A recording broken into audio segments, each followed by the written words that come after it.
আসসালামু আলাইকুম। আপনার কি মাঝে, মাঝে খুব হতাশা ফিল হয়? সারাদিন হতাশ হয়ে বসে থাকেন? যদি আপনি এমন হন তাহলে আল্লাহ সুবহানাহু ওয়া তাআলা একটি আয়াত আপনার জন্যই নাজিল করেছেন। আল্লাহ সুবহানাহু ওয়া তাআলা বলেছেন, "লা তাকনাতু মির রাহমাতিল্লাহ।" তোমরা আল্লাহর রহমত থেকে নিরাশ হয়ে যেও না। আপনি চিন্তা করেন, যেখানে আল্লাহ আপনাকে বলছেন যে, "তোমরা আমার রহমত থেকে আল্লাহর রহমত থেকে নিরাশ হয়ে যেও না।" সেখানে একজন মুসলমান, সেখানে আপনি কিভাবে নিরাশ হতে পারেন?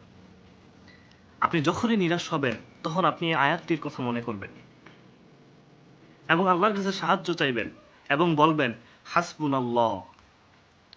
আপনি বলবেন, হাসবুনাল্লাহু ওয়া নি'মাল ওয়াকিল। ইনশাআল্লাহ আপনার হতাশা চলে যাবে। আল্লাহর উপর পূর্ণ তাওয়াক্কুল করে ইনশাআল্লাহ আপনার হতাশা একেবারে চলে যাবে। যদি আপনি দ্বীনি বিষয়ে এবং আরো ভিডিও চান, তাহলে আমাদের সাথে যুক্ত হয়ে যেতে পারেন। আল্লাহ হাফেজ।